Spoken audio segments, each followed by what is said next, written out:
ओम नमो भगवते वासुदेवाय। ओम नमो भगवते वासुदेवाय।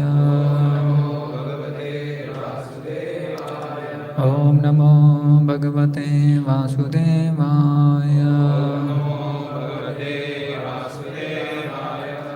तो आज हम पढ़ रहे हैं स्कंद 11 अध्याय 2 श्लोक क्रमांक 32-33। तो 33 का हम लोग उच्चारण करेंगे। श्री कबीरुवाच मन्ये कुतश्चिद्भयम् अच्युतस्य पादाम्बुजोपासनमत्र नित्यम् उद्विग्नबुद्धे असदात्मभावात् विश्वात्मना यत्र निवर्तते भी। श्रीकबीरुवाच मन्ये कुतश्चित् भयमच्युतस्य पादाम्बुजोपासनमत्र नित्यम् उद्विग्नबुद्धे असदात्मभावात् विश्वात्मना यत्र निवर्तते भी। श्रीकबीरुवाच मन्ये कुतश्चित् भयमच्युतस्य पादाम्बुजोपासनमत्र नित्यम् उद्विग्नबुद्धे असदात्मभावात् विश्वात्मना यत्र निवर्तते भी।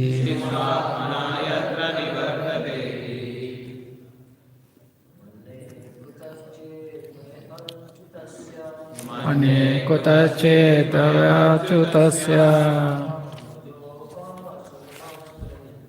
पादाम्बुजोपासनमत्र नित्यम् उद्विग्नबुद्धे असदात्मभावात् विश्वात्मना यत्र निवर्तते भी। मन्ये कुतश्चित् भयम् अच्युतस्य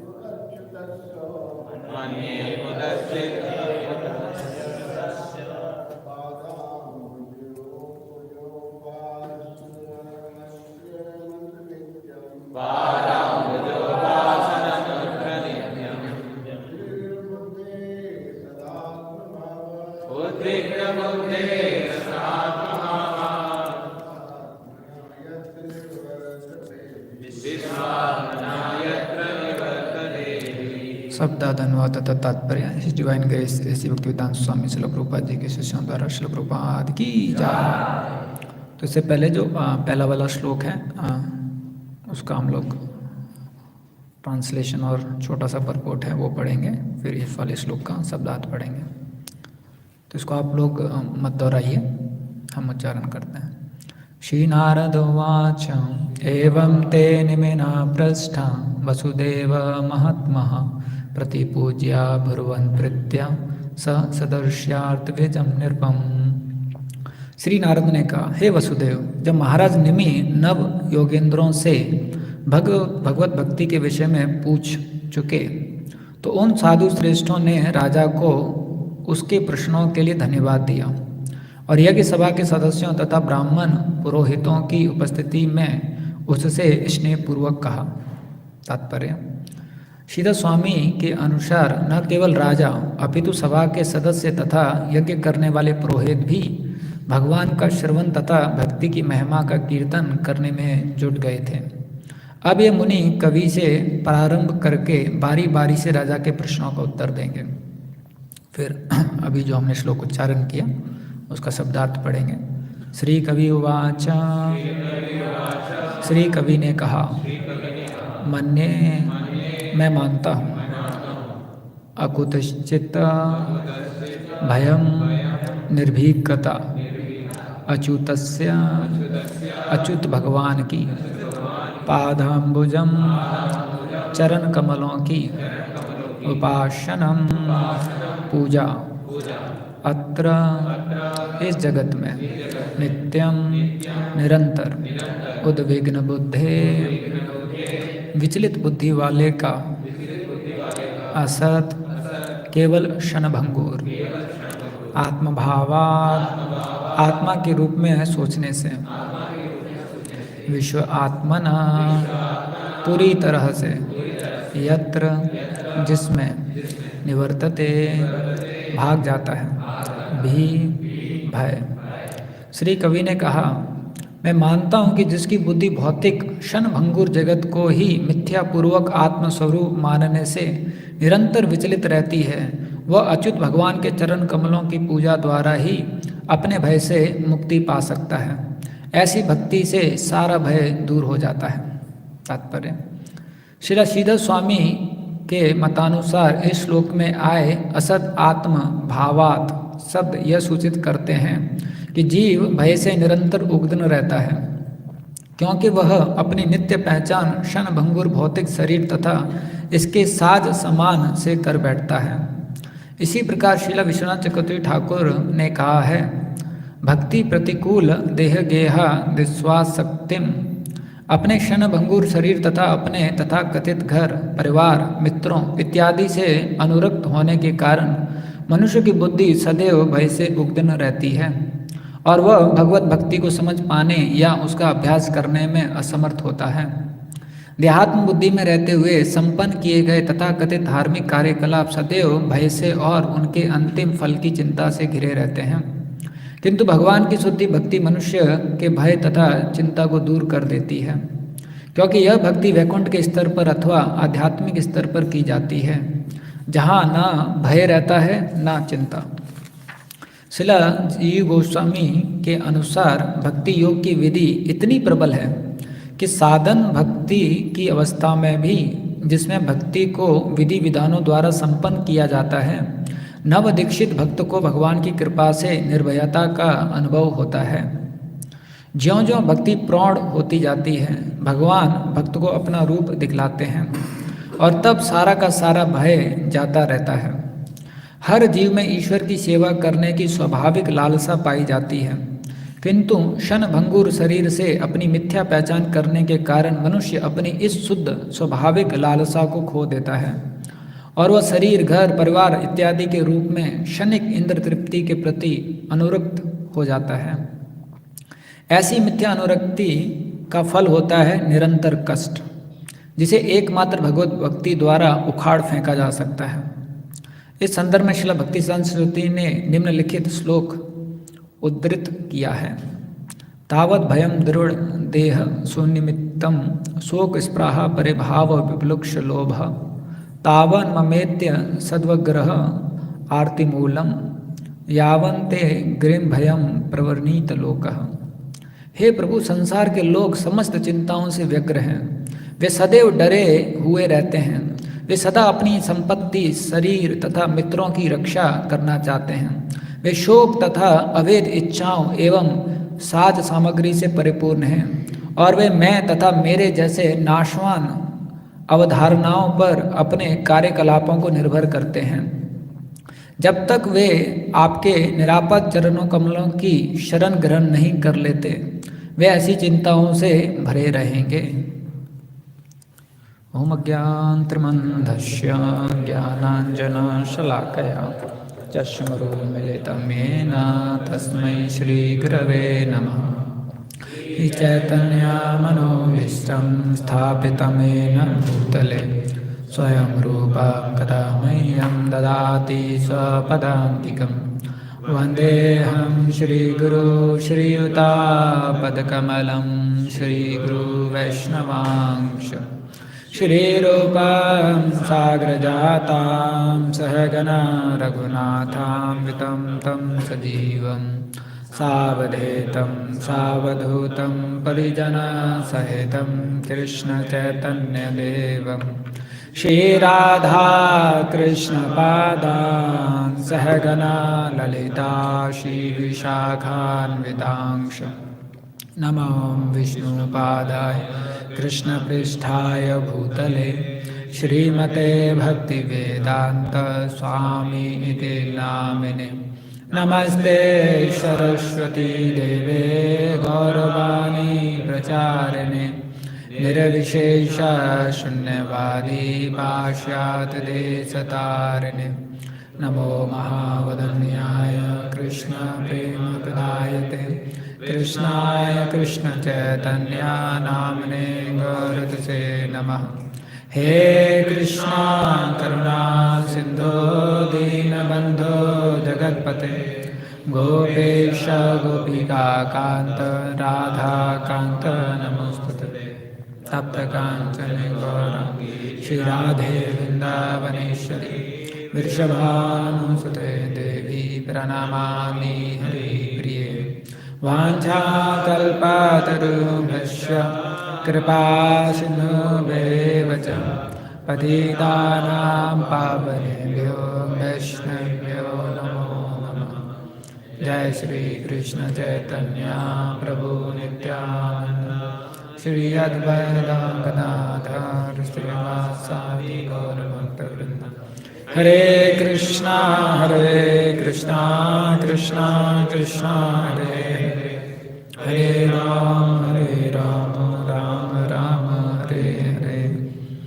हरे कृष्णा।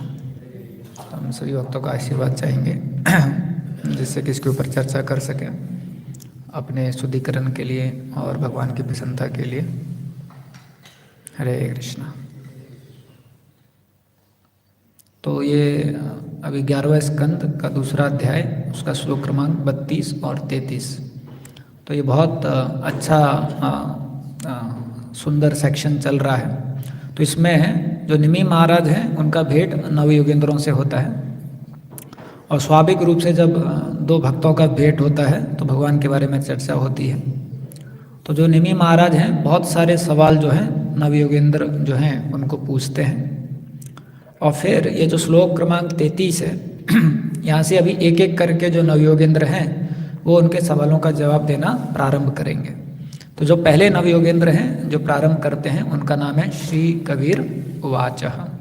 तो ये जो आज का श्लोक है उसमें वो बता रहे हैं, तो बहुत सुंदर व्याख्या करते हैं। वो बताते हैं कि जिसका बुद्धि हमेशा डिस्टर्ब रहता है, किस चीज़ से डिस्टर्ब रहता है कि वो जो क्षण भंगुर चीज़ें हैं इस समाज में, इस दुनिया में, उनसे लगाव रखता है, उनसे आसक्ति रखता है और इसके कारण जो है उसका बुद्धि जो है हमेशा विचलित रहता है। और इसका एक ही सॉल्यूशन है, अगर वो भगवान के चरणों में अपना शरणागति बढ़ाता है तभी उसका जो ये डर है, जो फेर है, वो जा सकता है। तो इसमें बहुत सुंदर जो है भक्ति संस्कृति ठाकुर जी का जो श्लोक है वो भी कोट किया हुआ है यहाँ पर। तो यहाँ पर भी वो बताते हैं कि किस प्रकार से इस भौतिक जगत में हम लोगों को देखते हैं कि उनको नाना प्रकार की भौतिक चिंताएं होती हैं, नाना प्रकार के भौतिक कष्ट होते हैं। और ये सब क्यों होते हैं? क्योंकि भौतिक आसक्तियों के कारण वो धन के प्रति आसक्त हो जाते हैं, दोस्तों के प्रति आसक्त हो जाते हैं, शरीर के प्रति आसक्त हो जाते हैं।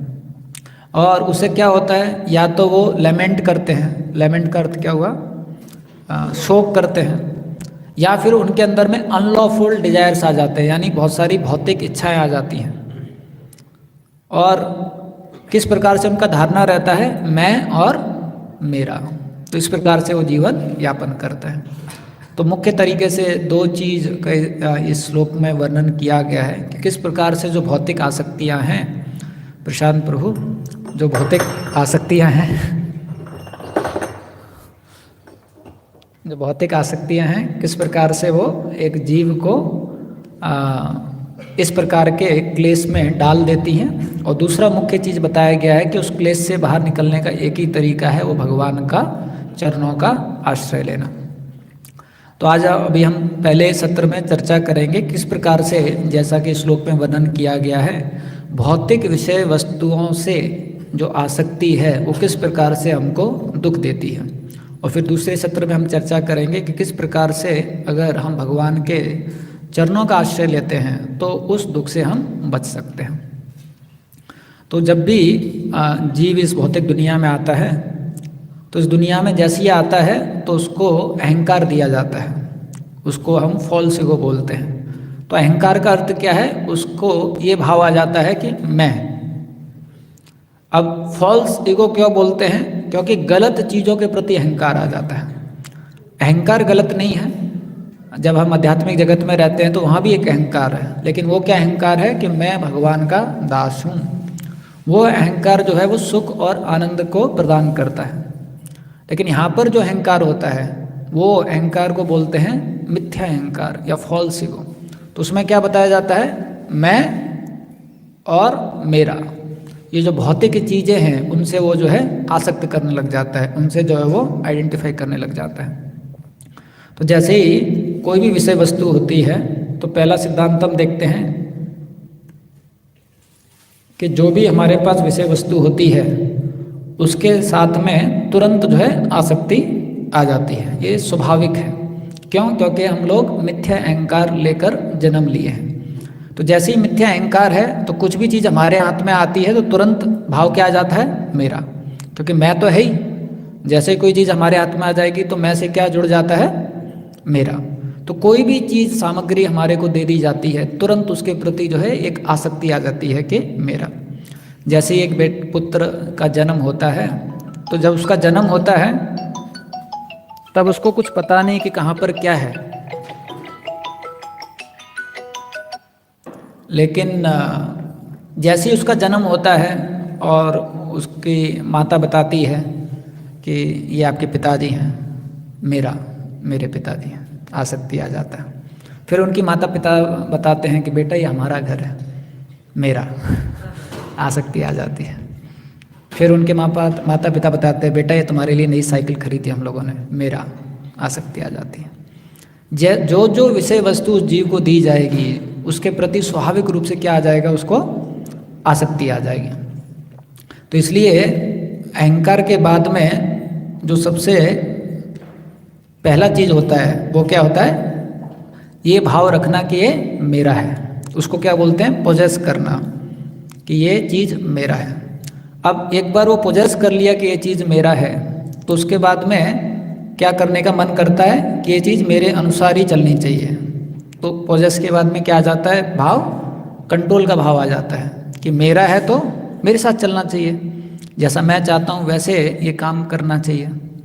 और फिर क्योंकि ये मेरा है, मेरे अनुसार चलता है, तो मेरे को भोग देना चाहिए, मेरे को सुख देना चाहिए, तो उसको जो है भोग करने का मन करता है। तो इस प्रकार से हर विषय वस्तु जो है उसके प्रति जीव जो है ये तीन भाव रखता है कि मेरा है, मेरे नियंत्रण में रहना चाहिए और मेरे भोग के लिए इस्तेमाल होना चाहिए। जैसे मानिए कोई किचन इंचार्ज हैं तो उनको ऑफिस का चाबी दे दिया जाता है, उनको कुछ सुख सुविधा दे दी जाती है। तो अभी मानो कि तिल के लड्डू बने या गुलाब जामुन बने और एक्स्ट्रा हुए तो जो किचन के लोग हैं वो किचन इंचार्ज से पूछेंगे प्रभु क्या करना है, ऑफिस में रख दो, जितने भी एक्स्ट्रा हैं कहाँ रख दो, ऑफिस में रख दो। तो ये क्या हो गया, पोजेस। और फिर क्या बोलेंगे, मुझसे बिना पूछे किसी को देना मत, ये क्या हो गया, कंट्रोल। और फिर जब उनका मन चलेगा तब ऑफिस का चाबी खोल के बीच में खाएंगे, तो ये क्या हो गया, एंजॉय।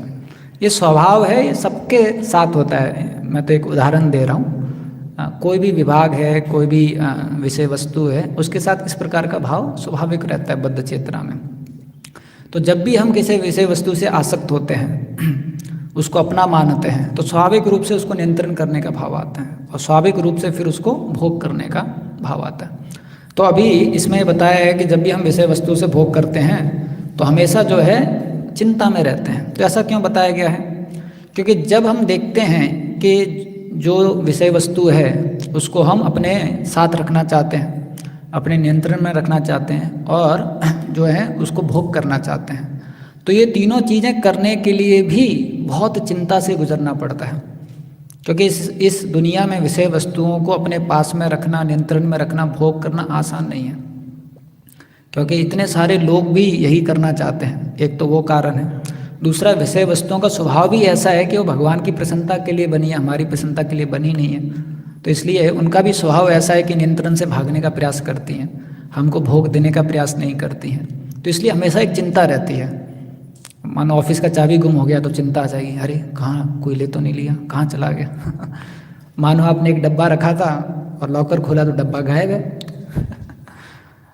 एक लेक्चर में राधेश्याम गुरु जी बता रहे थे कि एक भक्त ने जो है पूरा स्वीट राइस का एक डब्बा भर के जो है लॉकर के नीचे रखा कि बाद में आराम से खाऊंगा भागवतम क्लास के बाद।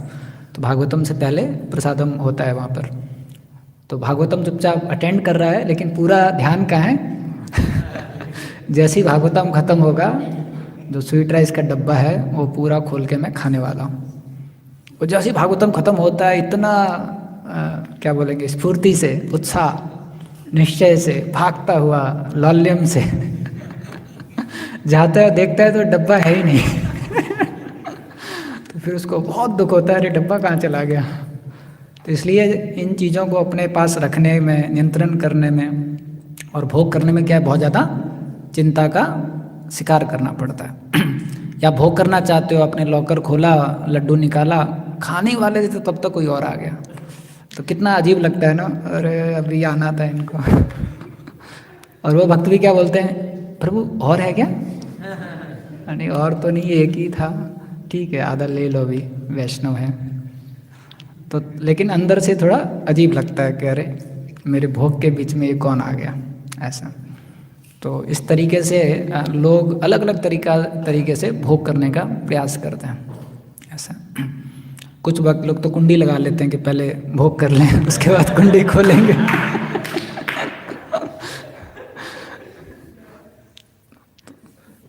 दूसरा है एंजाइटी क्यों आता है, चिंता क्यों आता है। अगर हमें ये तीन चीज़, किसी विषय वस्तु को जब हम करने का प्रयास करते हैं, उसमें अगर कोई बाधा डालने का प्रयास करता है, उसमें कोई विघ्न डालने का प्रयास करता है, तब भी हमारे मन में चिंता आने लग जाती है। बहुत ज़्यादा इनसिक्योरिटी हो जाती है कि अरे ये तो मेरा है, इसको कोई और क्यों लेने का प्रयास कर रहा है, ये तो मेरे नियंत्रण में है, इसको कोई और लेने का प्रयास क्यों कर रहा है, ये तो मेरे भोग के लिए, इसको कोई और लेने का प्रयास क्यों कर रहा है। आप देखेंगे शास्त्रों में कितने बड़े बड़े युद्ध हुए।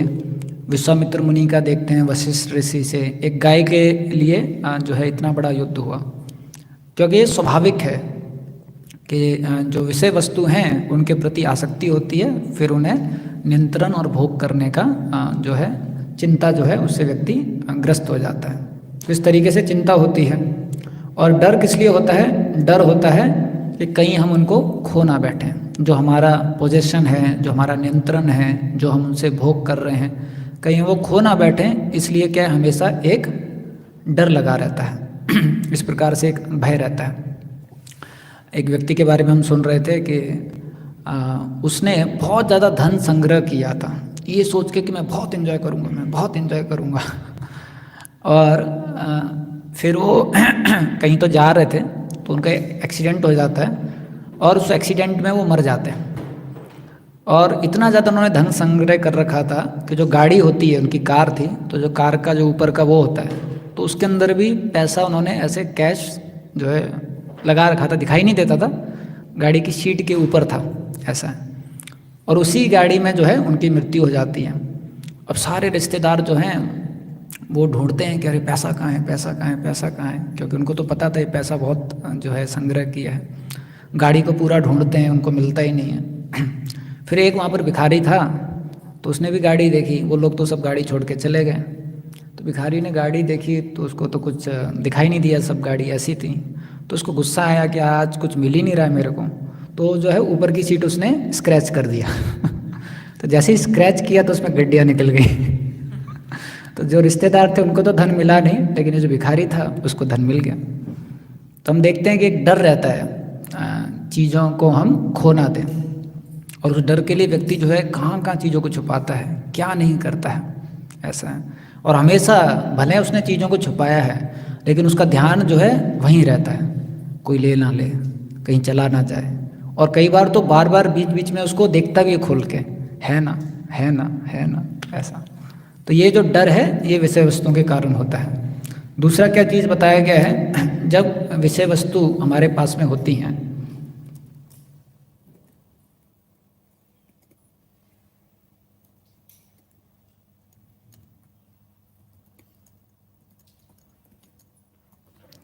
तो जो हमारे पास में विषय वस्तु होती हैं जितनी भी हैं, तो वो आपको प्रेरणा देंगे कि और होना चाहिए। ये दूसरा जो है इनका गुण या स्वभाव बताया गया है कि जो भी हमारे पास है मन करेगा कि और होना चाहिए, और होना चाहिए, और होना चाहिए। तो इसलिए अगर आपके पास में, किसी के पास में अगर बाइक है तो उसके मन में बार बार जो है ऐसा विचार आने लग जाएगा, सर्दी है, बाइक में जाना पड़ता है, कार होती तो कितना अच्छा होता, कार होती तो कितना अच्छा होता, कार होती तो कितना अच्छा होता। और जिसके पास में कार है, छोटी कार है, तो उसके मन में बार बार विचार आएगा, थोड़ी बड़ी कार होती तो कितना अच्छा होता, बड़ी कार होती तो कितना अच्छा होता। क्यों? क्योंकि जो है उससे जो विषय वस्तु है वो बाकी विषय वस्तुओं के लिए प्रेरणा देती है। ये भौतिक जगत बनाया इस प्रकार से। तो इसको बोला जाता है कि हैंकरिंग जो है वो इंक्रीज कर देती है। तो एक भक्ति रसामृत सिंधु में बहुत अच्छा श्लोक है, तो उसके श्लोक का अर्थ क्या है कि जो हमारे पास है वो हमें कभी संतुष्ट नहीं करता है, लेकिन हैंकरिंग को बढ़ा देता है। जो हमारे पास है वो हमें संतुष्ट नहीं करेगा, लेकिन क्या, हैंकरिंग को बढ़ा देगा।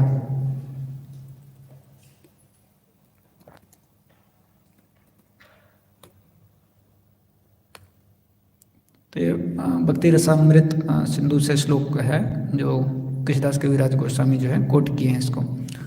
कामादि नाम कति न कतिदा पालिता दुनि देसास, ऐसा है।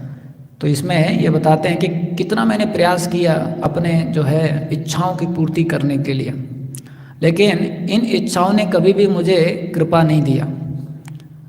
मैं लज्जित भी हुआ, मैं जो है लज्जित ना, है मतलब I have not been ashamed to serve them, मतलब मैं किसी भी हद पे गया उनकी सेवा करने के लिए। तो इस तरीके से वो ये बता रहे हैं कि मैंने क्या नहीं किया इन इच्छाओं को पूर्ति करने के लिए, लेकिन ये कभी भी संतुष्ट हुए नहीं। और इन्होंने क्या किया, और चाहिए, और चाहिए, और चाहिए, और चाहिए। और इस प्रकार से जो है मैं उस चीज़ में हमेशा लगा रहा हूँ।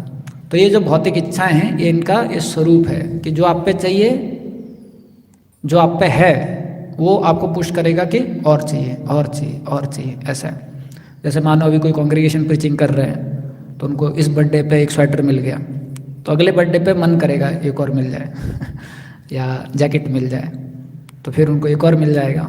फिर 2 हो गए, अभी और ज़्यादा प्रेरणा मिलेगा, क्योंकि पहले 1 दे रहा था प्रेरणा, अब 2 हो गए तो और ज़्यादा प्रेरणा देंगे कि अब थोड़ा और अच्छा कोई ब्रांडेड ही मिल जाए अब तो इस प्रकार से जो है वो ऐसे प्रेरणा बढ़ती जाएगी। अब 3 हो गए तो पहले 1 प्रेरणा दे रहा था, 3 स्वेटर प्रेरणा देंगे, तो अब तो मतलब कि लग रहा है कोई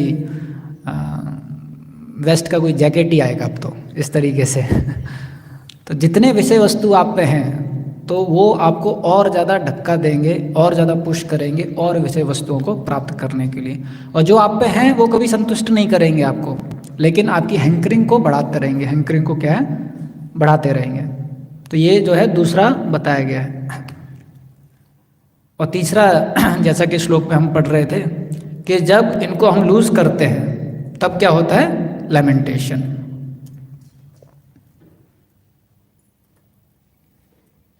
तो ये जो 3 चीज़ बताया हुआ है, किस प्रकार से एंजाइटी होता है, किस प्रकार से हैंकरिंग होता है और किस प्रकार से लैमेंटेशन होता है। तो जब हम इनको लूज करते हैं तो फिर जो है लैमेंटेशन होता है। हमें याद है जब हम कंपनी में जॉब करते थे तो एक हमारे साथ में रहते थे, उनका नाम था अंकुर प्रभु करके। तो उन्होंने उस समय पे नए नए स्मार्टफोन आए थे, तो उस समय पे एक सैमसंग का गैलेक्सी S2 आया था जो 32,000 का था उस समय पे, और मेरे पे नोकिया 1100 था जो 1100 रुपये का ही था। तो हम लोग जो है मैसूर से मैंगलोर जा रहे थे उडुपी के लिए। तो रात में जो है उन्होंने अपना ईयरफोन लगाया, मोबाइल जेब में रखा, ऐसे स्लीपर बर्थ था उसमें सो गए। हम भी उनके साइड वाली बर्थ पे सो रहे थे। सुबह उठे तो ईयरफोन तो था लेकिन फ़ोन नहीं था। तो एकदम उनको इतना दुख हुआ, बोले फ़ोन कहाँ चला गया, कैसे हो गया। उन्होंने 10 बार करीबन सीट को नीचे ऊपर करके चेक किया होगा, और फिर हम तो समझ गए कि गायब हो गया है, लेकिन अभी बाहर से तो उनको सिंपत्ति करना पड़ेगा। तो हम कर रहे थे कि हाँ क्या कर सकते हैं, ये है वो है। फिर वो बोले नहीं अभी थाने जाएंगे, हम FIR करेंगे, ये करेंगे वो करेंगे। तो मैं कहा ठीक है कर लेते हैं। तो उन्होंने सब कुछ किया, और करीबन 8-10 दिन तक जो है वो झलकता था उनके चेहरे पे कि बहुत दुखी हैं कि जो फ़ोन है वो चला गया। ऐसा कई बार लोग इतने दुखी हो जाते हैं कि उनको रात में सपने आते हैं कि मिल गया है, सपना आता कि मिल गया है मिल गया है, फिर लेकिन जब सुबह उठते हैं तो नहीं मिला है। ऐसा तो आप देखिए कितना दुख होता है जब उस चीज़ को हम खो देते हैं। इसलिए प्रभुपाद जी बताते हैं इस दुनिया की जितनी भी चीज़ हैं वो क्या है, क्षणभंगुर हैं। जैसे एक छोटा सा बालक है, वो मिट्टी का या रेत का घर बनाता है, उसके माता पिता बोलते हैं बेटा मत बनाओ, बोले नहीं नहीं अभी आप देखो मम्मी मैं अटैच टॉयलेट बना रहा हूँ, इसमें दूसरा मंजिल भी बना रहा हूँ और इसका प्रॉपर छत भी रहेगा। और पेरेंट्स देख पा रहे हैं, बोले बेटा मत बनाओ, इतनी मेहनत मत करो यहाँ पर। बोले नहीं नहीं नहीं अभी देखना मैं इसमें बहुत अच्छी तरीके से एंट्री गेट भी बनाने वाला हूँ, CCTV कैमरा भी लगाने वाला हूँ। और तब तक फिर एक तेज जो है वेव आती है, और जो वेव है उसके ग्राउंड फ्लोर को, फर्स्ट फ्लोर को, सेकंड फ्लोर को, अटैच बाथ को, सबको ध्वंस कर देती है। लेकिन जीव का विषय वस्तु के प्रति आसक्ति इतना है कि वो ये चीज़ को समझ नहीं पाता है कि इन विषय वस्तुओं का स्वरूप क्या है, दुख देने का स्वरूप है और क्षणभंगुर है, एक समय पे चले जाएंगे। 1930 में एक कंपनी थी, उसका नाम था एड्स, AYDS था, एड्स करके नाम था। तो कई समय के लिए जो है काफ़ी अच्छी कंपनी पिकअप हो गई। 1980 में एक बीमारी आई, उसका डॉक्टरों ने नाम रख दिया एड्स, AIDS, और वो कंपनी बंद हो गई। जबकि कोई उनमें कनेक्शन नहीं है, लेकिन साइकोलॉजिकली जो है कंपनी बंद हो गई। तो इस दुनिया में कब कौन चीज़ कितना ऊपर जाएगी और कब कौन चीज़ कितना नीचे आ जाएगी किसी को कुछ पता नहीं है। तो अगर कोई बहुत ज़्यादा आश्रय भौतिक वस्तुओं पर रखता है, कोई बहुत ज़्यादा आसक्ति भौतिक वस्तुओं के प्रति रखता है, तो क्या एकदम उसको बहुत ज़्यादा दुख होता है।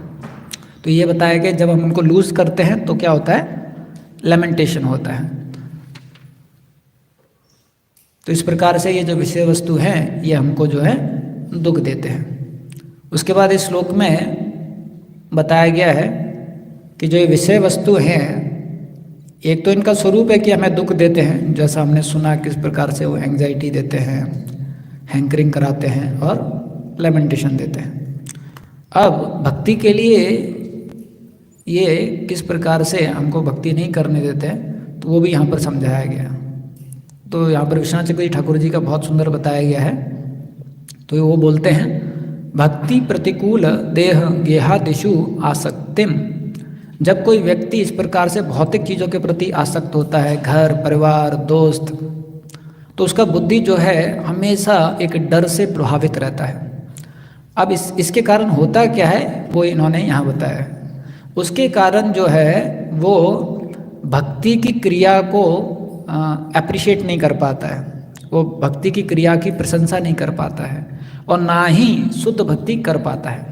क्यों? क्योंकि हमेशा जो है उस आसक्ति के कारण जो है वो चिंता और मोहग्रस्त रहता है।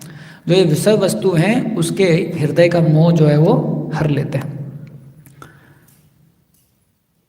भागवतम में भी ऐसा बताता है ना, जब छोटा सा बच्चा तोतली बोली बोलता है तो वो उस पिता का जो है मोह उसको ग्रस्त कर रहा है, उसका जो है मोह अपनी तरफ खींच रहा है ऐसा। तो उसकी वजह से क्या रहता है, फिर वो भक्ति नहीं कर पाता है ऐसा।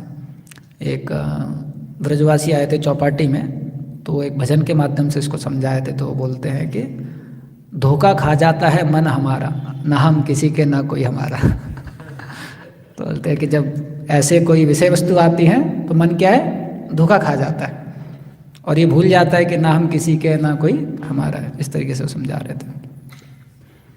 तो पहला चीज़ तो ये बता रहे हैं, इसके कारण जो है भक्ति हम अच्छी तरीके से नहीं कर पाएंगे, ना ही उसको अप्रिशिएट कर पाएंगे। दूसरा, श्रील जी गोस्वामी यहाँ पर बताते हैं कि ये विषय वस्तुओं से आसक्ति के कारण क्या होता है। हर जीव के हृदय में एक स्वाभाविक इच्छा है भगवान की सेवा करने का, लेकिन इन आसक्तियों के कारण जो है ये जो इच्छा है भगवान को सेवा करने का, ये चली जाती है। क्यों? क्योंकि यहाँ पर हम आसक्तियों के कारण विषय वस्तुओं को भोग करने का प्रयास कर रहे हैं, और ये बिल्कुल विपरीत है हमारी सेवा भाव जो हमें भगवान की प्रसन्नता के लिए करना है। तो ये दो चीज़ होता है कि हम भक्ति की प्रशंसा नहीं कर पाते हैं, हम अच्छी तरीके से भक्ति नहीं कर पाते हैं, और जो हमारा मूल स्वभाव है कि हम कृष्ण के नित्य दास हैं, उससे हम काफ़ी दूर चले जाते हैं, क्योंकि अभी हम सेवा करने की जगह जो है उन विषय वस्तुओं को भोग करने का प्रयास कर रहे हैं। तो ये जो है उसके कारण नुकसान होता है। अब यहाँ पर ये बताते हैं, लेकिन अगर कोई भगवान का आश्रय लेता है, तो श्रील जी गोस्वामी बताते हैं यहाँ पर कि भक्ति योगा इतनी शक्तिशाली है कि साधना के स्तर पे भी अगर कोई नियम कानून के अनुसार बहुत अच्छी तरीके से भगवान की भक्ति का आश्रय लेता है, तो वो नए स्तर पर भी नव दीक्षित क्यों ना हो, तब भी भगवान की कृपा से वो फेयरलेसनेस को एक्सपीरियंस कर सकता है, निर्भय अभय को वो अनुभव कर सकता है। ये भगवान की भक्ति की क्या है, विशेषता है। अब भगवान की भक्ति करने के लिए शास्त्रों में बताया गया, खास करके जब भक्ति योगा की बात होती है, तो इसमें भी आगे जब नवयोगेंद्र बताएंगे तो बताएंगे तस्मात् गुरु प्रपद्येत, कि पहले जो है आपको प्रमाणिक गुरु के पास में जाके आश्रित होना पड़ेगा। तो भक्ति के लिए पहला है कि हम भक्तों से कैसे जुड़ते हैं, और फिर भक्तों के माध्यम से कृष्ण भगवान से कैसे जुड़ते हैं। अब भक्तों से जुड़ने के लिए जो गुण हैं वो बहुत बड़ा रोल प्ले करते हैं, जो वैष्णव क्वालिटीज़ हैं वो बहुत बड़ा रोल प्ले करती हैं कि भक्तों से हम किस प्रकार से जुड़ पा रहे हैं। और जब भगवान से हम जुड़ते हैं भक्तों के माध्यम से, तो उसमें साउंड वाइब्रेशन बहुत बड़ा रोल प्ले करता है, किस प्रकार से हम जो है शुद्ध ध्वनि हैं उसको साथ में जो है संपर्क कर रहे हैं। तो इसलिए आप देखेंगे भागवतम में कई एक तो ऐसे वर्ष हैं, यस्य अस्ति भक्ति भगवती अकिंचन, कि आप सिर्फ भक्ति कीजिए और भक्ति के प्रभाव से सारे गुण जो हैं वो आ जाएंगे। लेकिन आगे चल के जब इसी में वो बताते हैं कि तस्मात् गुरु प्रपद्येत, आप गुरु के आश्रय में जाइए। फिर अगले श्लोक में बताते हैं कि अगर आपको गुरु की सेवा करना है तो ये सारे गुण जो हैं वो आपको विकसित करने पड़ेंगे। वैसे ही भगवत गीता में जब डिवाइन और डेमोनिक क्वालिटीज़ कृष्ण भगवान बताते हैं, तो डिवाइन क्वालिटीज़ में जो है वो बिहेवियरल क्वालिटीज़ बताते हैं। डिवाइन में ये नहीं बताते हैं कि जो जप करता है, जो भागवतम पढ़ता है, सारे जो सेकेंडरी क्वालिटीज़ हैं उनको बताते हैं। क्यों? क्योंकि ये भी बहुत महत्वपूर्ण है। तो जब हम भक्ति करते हैं और भक्ति के साथ में इनको भी विकास करने का प्रयास करते हैं, तो वो हमको भक्ति अच्छा करने में भी मदद करती हैं, और भक्ति के प्रभाव से ये गुण जो हैं ये भी विकसित होते हैं। तो अगर हम भक्तों को अच्छी तरीके से आदान प्रदान कर पाएंगे तो वो हमको मदद करेगा भगवान से जुड़ने में, और जितना हम भगवान से अच्छी तरीके से जुड़ पाएंगे उतना भक्तों के साथ में भी अच्छा आदान प्रदान कर पाएंगे। तो ये दोनों चीज़ जो हैं बहुत ज़्यादा ज़रूरी हैं। अब कलयुग में खास करके जिस प्रकार से हमारा अपब्रिंगिंग होता है मॉडर्न सोसाइटी में, तो हम लोगों को शुरू से ही ऐसा ट्रेन किया जाता है, या स्वाभाविक रूप से एक उस प्रकार का वातावरण हो जाता है कि हम लोग जो हैं बुरा देखना, बुरा सोचना, बुरा बोलना, ये जो है सीख जाते हैं, और इसके कारण जो है संबंध हमारे अच्छे नहीं हो पाते हैं।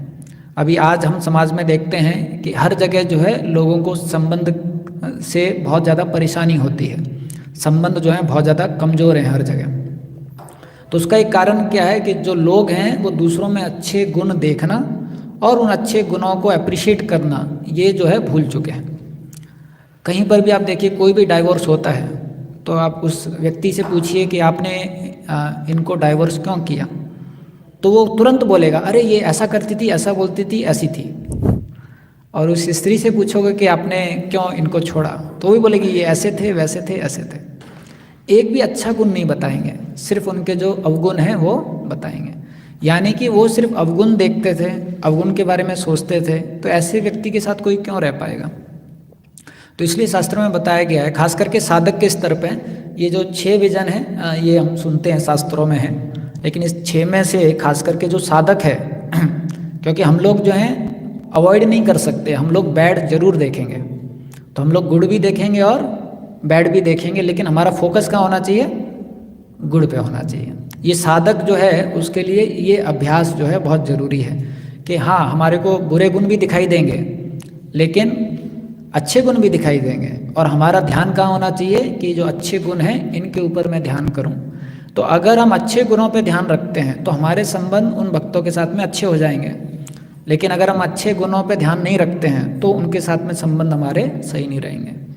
कई बार ऐसा होता है कि एक भक्त के प्रति क्योंकि हम उनके सिर्फ बुरे गुण देखते हैं तो हमारा उनके साथ में संबंध अच्छा नहीं है, लेकिन उसी भक्त का किसी और भक्त के साथ में अच्छा संबंध है। अब उस भक्त को अगर कोई पूछेगा तो वो उनका गुणगान करेगा, और इस भक्त को कोई पूछेगा तो इनको सिर्फ दोष दिखाई देंगे। क्यों? क्योंकि ये दोष देख रहे हैं और वो क्या देख रहे हैं? वो गुण देख रहे हैं। तो ये बहुत ज़रूरी है कि हम गुण देखना चालू करें।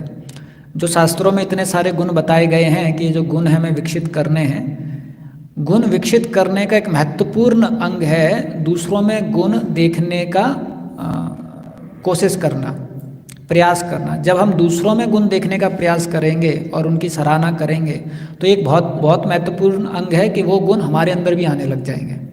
जैसे जीसस जो हैं वो बोलते हैं, whenever we see anything bad in others, either we already have or it will come in us। अगर हम किसी में कोई दोष देखते हैं या तो वो हमारे में है, नहीं है तो आ जाएगा। वैसे ही अगर हम किसी में अच्छे गुण देखते हैं तो या तो है, नहीं है तो आ जाएगा। तो इसलिए अगर भक्तों के समाज में हम अच्छे गुण देखने लग जाएंगे तो हमारे संबंध अच्छे होंगे। अगर संबंध अच्छे होंगे तो हम भगवान से अच्छी तरीके से जुड़ सकते हैं भक्तों के संग के कारण, वरना फिर हमारे लिए बहुत मुश्किल होगा। कई बार हम देखते हैं भगवान से जुड़ने के मौके तो बहुत सारे हैं। आप मंगल आरती में आ सकते हैं, भागवतम में आ सकते हैं, जप कर सकते हैं, भगवान का दर्शन कर सकते हैं, लेकिन अगर भक्तों में संबंध अच्छे नहीं होते हैं तो फिर वो इस जो मौका है उसको छोड़ के चला जाता है। क्यों? क्योंकि भक्तों में संबंध अच्छे नहीं है तो भगवान से जुड़ने का जो रास्ता है वो भी ब्लॉक हो जाता है। तो इसलिए जब हम खास करके भक्तों के साथ में रहते हैं तो ये तो है कि उनका बैड साइड भी दिखाई देगा, लेकिन हम बार बार जो है प्रयास करें उनका गुड साइड देखने का। डिफ़ॉल्ट सेटिंग माइंड का कैसा होता है, कोई भी भक्त है उसका सबसे पहले दोष ही देखेगा, अरे इसमें ये खराब है, इसमें ये खराब है, इसमें ये खराब है। लेकिन हमको अपनी बुद्धि का प्रयोग करके प्रयास करना है कि नहीं ठीक है, आपने ये दोष देखा है, अभी 2 अच्छे गुण बताओ इसके बारे में। तो तब थोड़ा माइंड आपका हैवी होगा कि अरे 2 अच्छे गुण कैसे बताएंगे। तो भक्ति चंद ज्योति ठाकुर के समय अगर 2 ब्रह्मचारी लड़ाई करते थे तो दोनों को बुलाते थे, और अभी भी हॉट लड़ाई हुआ है बिल्कुल फ्रेश, और पहले ब्रह्मचारी को बोलते थे कि इसमें कुछ गुण बताओ, और वो एकदम सिर अपना खुजाता था, अरे कुछ है ही नहीं इसमें, गुण कहाँ से बताओ। बोलते नहीं नहीं नहीं बताओ। तो फिर बड़ा सोचता था, गुरुजी बोल रहे हैं, फिर काफ़ी समय सोचने के बाद बोलता था कि ये भागवतम क्लास में सोते नहीं हैं। फिर बोलते अच्छा अच्छा अच्छा। फिर इनको बोलते थे आप इसमें कुछ गुण बताओ। अब ये भी बहुत सोचता था, फिर बोलता था ये अच्छा तिलक लगाते हैं। तो ऐसा कर करके आधे घंटे तक वो ऐसे बुलवाते रहते थे। आधे घंटे के बाद में दोनों को क्या लगता था, उतना भी बुरा नहीं है, ठीक है। तो अभी एकदम मनोप्रवृत्ति कैसे हो गया, क्योंकि अभी अच्छे गुणों की तरफ ध्यान चला गया। आप देखो अगर बुरे गुणों की तरफ ही ध्यान होता तो व्यक्ति आप सहन नहीं कर सकते उसको, लेकिन अभी अच्छे गुणों की तरफ ध्यान चला गया तो वो हो गया। और अच्छे गुण हैं ऐसा कि नहीं है, लेकिन अच्छे गुण देखने के लिए भी एक चेतना चाहिए। आप देखेंगे दुर्योधन को बोला गया कि आप ऐसे व्यक्ति को ढूंढ के लाओ जो आपसे ऊपर हो, आपसे अच्छा हो, और युधिष्ठिर महाराज को बोला गया कि आप ऐसे व्यक्ति को ढूंढ के लाओ जो आपसे नीचे हो। अब दोनों गए और दोनों खाली हाथ आ गए। दुर्योधन से पूछा कि आपको कोई व्यक्ति मिला नहीं? बोले मैं हर जगह गया, सब जगह गया, इस्कॉन कानपुर में भी गया, बाकी जगह भी गया, मुझे एक भी मुझसे अच्छा व्यक्ति नहीं मिला। बोले अच्छा। युधिष्ठिर महाराज से पूछा आप भी खाली हाथ आ गए? बोले मैं हर जगह गया, लेकिन मैंने देखा मैं ही सबसे ज़्यादा पतित हूँ। मुझसे पतित और कोई व्यक्ति है ही नहीं। अब देखिए दोनों सेम ऑडियंस को देख के आए हैं, दोनों सेम लोगों को देख के आए हैं, लेकिन एक के अनुसार उससे अच्छा कोई नहीं है और एक के अनुसार उससे खराब कोई नहीं है। क्यों? क्योंकि दोनों का चेतना ऐसा है, एक का चेतना महाभागवत का है और एक का चेतना महापतित का है। और ये शास्त्र में बताया गया है, एक सबसे बड़ा गुण और एक सबसे बड़ा लक्षण कि हम भक्ति में आगे बढ़ रहे हैं उसका क्या है कि हम दूसरों में गुण देखना सीख जाएं। वो एक श्लोक आता है उस उपदेशामृत में, निंदाति शून्यम, एक महाभागवत का लक्षण है कि दूसरों की निंदा नहीं करता है, दूसरों में दोष नहीं देखता है। लेकिन अभी कलयुग है तो दोष तो दिखाई देंगे, तो हमें उन दोषों से ज़्यादा प्रभावित नहीं होना चाहिए और पता रहना चाहिए कि कलयुग में हम हैं, तीनों गुणों के अधीन हैं, तो दोष रहेंगे। जैसे 3 गुण कौन कौन से हैं? गुडनेस, पैशन और इग्नोरेंस। तो गुडनेस के लक्षण क्या है? हाँ, तो अभी ज्ञानम है और सुखम है। तो अगर किसी को ज्ञानम हो गया तो उससे क्या आ सकता है? प्राइड आ सकता है। और किसी को सुखम हो गया तो लेजी हो सकता है। करेक्ट? मोड ऑफ पैशन में तो है ही तृष्णा और संगा, इग्नोरेंस में प्रमाद और आलस्य। उसी प्रकार से शास्त्रों में बताया है, इन्हीं गुणों के प्रभाव से मानो कोई ब्राह्मण है, कोई क्षत्रिय है, कोई वैश्य है और कोई शूद्र है। तो बताया गया है कि ब्राह्मण का कमजोरी हो सकता है लेथार्जी, क्षत्रिय का कमजोरी हो सकता है कि वो कंट्रोल करना चाहेगा, एंजॉय करना चाहेगा। वैश्य का कमजोरी हो सकता है क्योंकि वो चीटिंग कर सकता है, और शूद्र का कमजोरी है कि वो झूठ बोल सकता है। तो जब तक हम गुणों के प्रभाव में रहेंगे तो कुछ ना कुछ दोष इस प्रकार से होंगे। लेकिन शास्त्रों में क्या बताया गया है कि अगर हम दोष देखते हैं तो वो दोषों का विकास होता है हमारे हृदय में, लेकिन इसके विपरीत अगर हम उनके गुण देखते हैं तो गुणों का विकास होता है। और दूसरा, जिस कम्युनिटी में लोग एक दूसरे के गुण देखते हैं तो कम्युनिटी का भी विकास होता है, क्योंकि उस कम्युनिटी में एक पॉजिटिव इन्वायरमेंट हो जाता है लोगों को चेंज होने का। ऐसा एक बार एक मोनेस्ट्री थी तो उसमें सिर्फ 4 लोग बचे थे क्योंकि बहुत झगड़ा करते थे। तो जो पॉप थे वहाँ के वो बड़े परेशान हो गए कि भैया लोग टिक ही नहीं रहे। तो उन्होंने एक मीटिंग लिया तो बोले कि देखो मैं आपको एक गुप्त बात बताता हूँ, इसी मोनेस्ट्री से एक मसीहा निकलने वाला है। अब चारों जो है गंभीर हो गए कि अरे कहीं ये मसीहा तो नहीं, कौन मसीहा है वो तो पता नहीं। तो बहुत सम्मान करने लग गए एक दूसरे को। तो ऐसा धीरे धीरे करके उनके अंदर बीच में संबंध इतने अच्छे हो गए कि बहुत सारे मोनेस्ट्री में लोग आने लगे, 300-400 हो गए, और सब एक दूसरे को सम्मान करते थे ये सोच के कि कोई तो मसीहा है यहाँ पर, कोई तो मसीहा है। ऐसे प्रभुपाद जी भी बोलते थे ना, you don't know who is sitting next to you. Prabhupad ji बोलते थे कि आपको पता नहीं कि आपके बगल में कौन बैठा है। तो अगर हम अच्छे संबंध चाहते हैं तो उसमें हमको ये मानसिकता का विकास करना पड़ेगा कि हम अच्छे गुण देखें। हमारा मन जब भी किसी के दोस्त की तरफ लेके जाता है तो तुरंत मन को बोलना है अभी 2 गुण मुझे बताओ, तब तक कुछ और करूँगा नहीं मैं। और फिर वो जो 2 गुण बताता है तभी फिर हम जो है आगे बढ़ सकते हैं। ऐसा तो ये बहुत ज़रूरी है। अगर हम इस तरीके से अपने आप को ट्रेन कर लेंगे कि हम जो है अच्छे गुण देखते हैं और बुरे गुण जो हैं वो दिखाई देते हैं लेकिन उस पर हम जो है ध्यान नहीं देते हैं, तो फिर हमारे को दिक्कत नहीं होगा। और शास्त्रों में इसी प्रकार से ये शिक्षा दी जाती है कि हम किस प्रकार से जो है अच्छे गुणों को देखने का प्रयास करें। और जब हमारे इस प्रकार से अच्छे संबंध हो जाएंगे तो उस संबंध में हम लोग जो है भगवान से जुड़ने का प्रयास कर सकते हैं, जिसमें प्रभुपाद जी बताते हैं कि हम ध्यानपूर्वक जप करने का प्रयास करें, नित्यम भागवत सेव्या, भागवतम का आश्रय लेने का प्रयास करें, ऋषिकेश ऋषिकेन सेवनम, हमेशा भगवान की सेवा में बिजी रहें। और ये अगर भक्तों के साथ में रहकर हम तीनों चीज़ करते हैं तो भौतिक आसक्ति जो है, विषय वस्तु जो है, उससे बच सकते हैं। ब्राह्मण का एक गुण है, he delights in cutting down on sense object. ब्राह्मण जो है उसको आनंद आता है अपने विषय वस्तु कम करने में। उसको अच्छा लगता है कि प्रभु जी अच्छा हुआ अभी एक स्वेटर आप लेके चले गए, अरे प्रभु जी अच्छा हुआ ये आप लेके चले गए। ये ब्राह्मण का एक गुण है। तो इस तरीके से अगर हम भक्ति में आश्रय ले रहे हैं तो फिर क्या है, विषय वस्तुओं का जरूरत नहीं पड़ेगा और फिर उनके जो दोष हैं, अवगुण हैं, उससे भी हम बच जाएंगे। तो यही इस श्लोक में बताया किस प्रकार से भौतिक आसक्तियाँ जो हैं वो हमारे को दुख देती हैं, और उसका एक ही तरीका है भगवान के चरणों का आश्रय लेना। और हमने चर्चा किया कि भगवान के चरणों का आश्रय भक्तों के साथ अच्छे संबंध के माध्यम से लिया जा सकता है। हरे कृष्ण। श्रील प्रभुपाद की जय।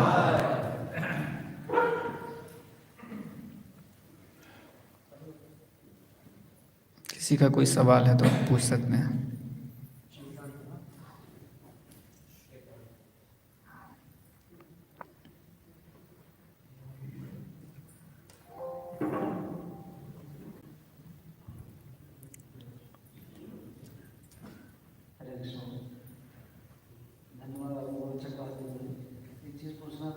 जैसे कई बार हम शास्त्रों में पढ़ते हैं और सुना जाता है कि मतलब एक राजा दूसरे राजा बैठक करते थे, स्वतः तो वो एक दूसरे की निंदा करते थे। मतलब जैसे वृत्रासुर इंद्र में हुआ, तो वृत्रासुर ने इंद्र का दोष बहुत सारा गिनाया और इंद्र ने भी वृत्रासुर के बहुत सारे दोष बताया कि तुमने ऐसा किया, तुमने ऐसा किया, तो तुमको मार देंगे। तो ये दोष दर्शन को क्या नहीं, इसमें क्या है, देखिए जब क्षत्रिय धर्म की बात आती है तो उसमें क्रोध प्रकट करना, उसमें वॉलेंट रहना, उसमें एक दूसरे को इस प्रकार से आलोचना करना, वो उसका नेचर है।